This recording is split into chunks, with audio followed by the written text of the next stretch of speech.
A quick reaction to Kairat Almaty versus Real Madrid. Today, Real Madrid has won by 5 goals. That's a lot of goals. Going to this match, this is kind of expected. In fact, when I met one of my friends, he asked, "What do you predict? What's your prediction?" I told him, "We're going to win 5 goals." Because this is normal. Like a team like Kairat, 5 goals is nothing crazy. Even Sporting scored 4 goals.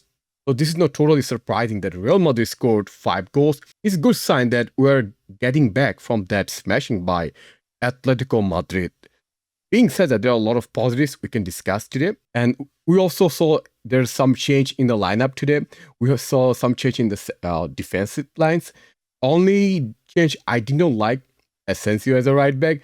Again, probably because we have no other options. Almost everyone else is injured. And Fede was rested. Otherwise, he could have been played as a right back. I wonder if there is someone from Castilla that we could play for. Carlo did not like Castilla players. Given his Xabi, I would expect Xabi would play Castilla player as a right back.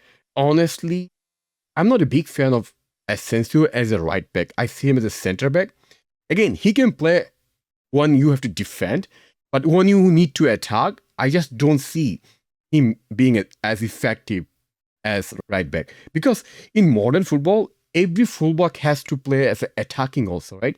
You just cannot just sit there and do nothing. At midfield, Fede was rested, as I said already, and Tchouaméni and Ceballos double pivot. I think I told you in last video, Ceballos can be really effective. In fact, my favorite double pivot at that position would be Ceballos and Fede.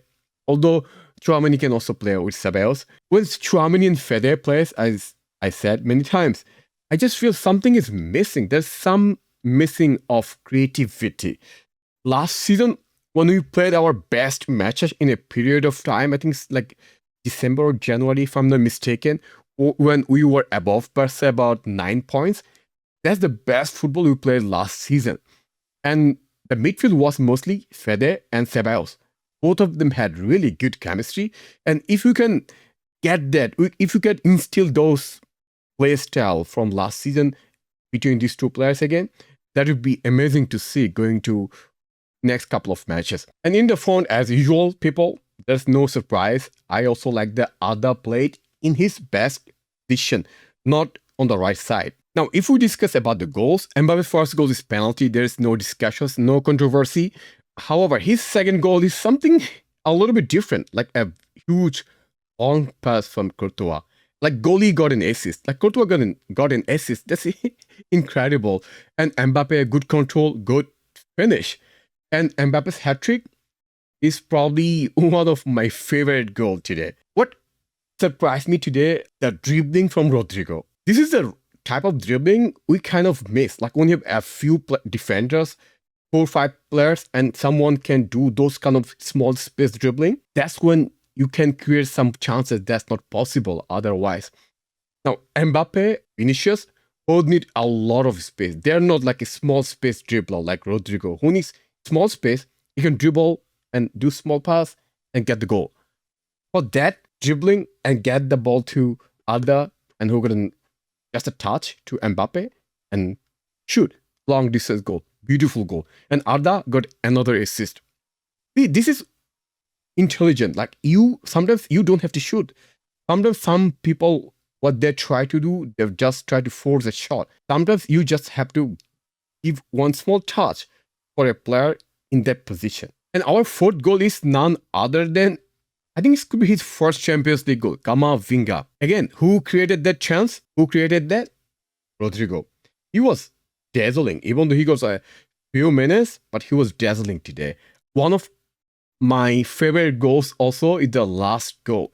The reason why I like this goal is not because of the finishing of the goal, but the chance creation. I like this kind of pass from Camavinga. See, one of the reasons why you are struggling so much for clear-cut chance creation is our passing is so slow, so predictable. So opposition players have so much time. They know what we're going to do. There's no surprise. But when you have a super fast pass, diagonal, vertical pass like this, what Kama gave, that's when you create unpredictable, clear-cut chances. those are very difficult for opposition to stop. And this is what we have to improve on. Since Xabi came in, I wanted to see this kind of passes. But surprisingly, I don't see many of these kind of passes. I think we have to implement this kind of pass more often than not. Another thing I have to mention, since last smashing by Atletico, I'm not going to overhype Xabi's tactics or he's going to do this, he's going to do this. From now on, I'll just say as it is. No overhyping any players, no overhyping Xabi's tactics, and it's going to change everything. No, I'll only judge Xabi's tactics and his analysis only from the big matches. For me, those are the most important. Just think about it. You can bully literally small teams and you would lose against bigger teams. That would not be acceptable. So we have to wait what Xabi can do against bigger opponents. We have to wait against Barcelona. We have to wait for Liverpool. And then we'll judge how Xabi can perform. Because so far, we played 2 big matches. In fact, I would not count the first big match, which was against PSG because he just joined it. But against Atletico, I don't know. It could be one of the worst in history, as I said. Also, there are also some things I did not like from today. The build-up of our first half performance was very slow. And I'm just surprised that we weren't playing so many long pass or long balls, given Kairat has so much space. Like Mbappé and Vini could run through and we could give the pass, but we did not try that. Overall, our build-up was very slow and predictable. And the worst of it, today, Kairat has a few good chances. And that's troublesome for me because that's really troubling. Because just think about it. If you are conceding those kind of chances against Kairat, what would happen against bigger opponents? Although we just saw what could happen against Atletico. So we have to stop those passes from opposition. I just feel that sometimes when opposition have the chance, it's so easy for them to go through our midfield and create chance. We have to stop that. Also, one good positive from today's match is that generally what we have seen so far, Xabi's subs don't do instant impact. But today we saw almost all the subs, they played their role and they made some instant impact, and we saw the difference today. I think that's we need to do. Subs have to do their roles as they're supposed to do. Let's discuss some of the players' performance today. Okay, Mbappé, SofaScore gave him 9.6. I would give him 9. Solid 9. You can say, why? 3 goals, hat-trick in Champions League. Okay, we know that opposition is not strong, but still, it should be 10, right? No. Because one of our best chances was Mbappé missed, created by Vinicius, the assist Vinicius should have got. That miss is not acceptable because I like that this could be the best chance creation overall today because the pass from Arda was stunning. What a long pass. And also very good control by Mbappé. And pass to Vini. And Vini passed back to Mbappé. How do you miss that? That's not acceptable. So Mbappé, just for that reason alone, it's 9 for me. A player like Mbappé should never miss those chances. And for Vini, as I said, he could have got an assist, right, from Mbappé, which Mbappé missed. But other than that, Vini also could score 2 goals. I think Vini missed at least 2 clear-cut goals. One of them was very bad touch, like his fast touch was really poor. So he could also score a few goals, but he didn't. What Vini's ratings here with SofaScore, I don't agree much. It's a performance, you say, okay, it's not good, not bad. It's like nothing special.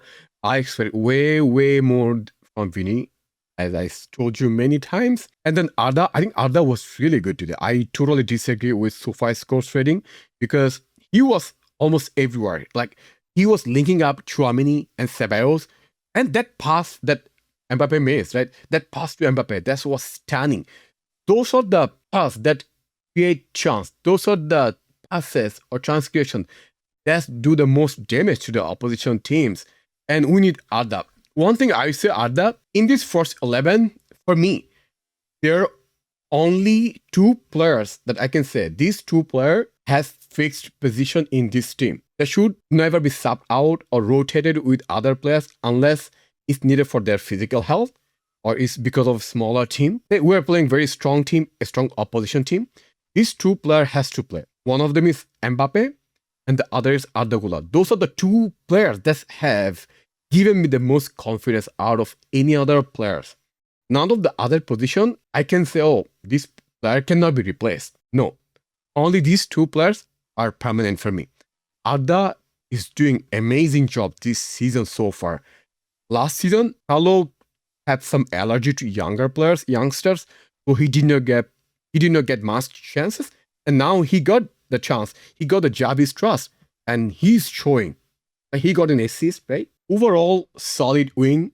I think next game against Villarreal is another test for Xabi, and we have to wait how Xabi performs against Villarreal. I think Villarreal is pretty good this season, so we will see. And hopefully, we don't concede many goals. We just score many goals. That's what should be the expectation. Anyway, let me know, what did you think about our performance today?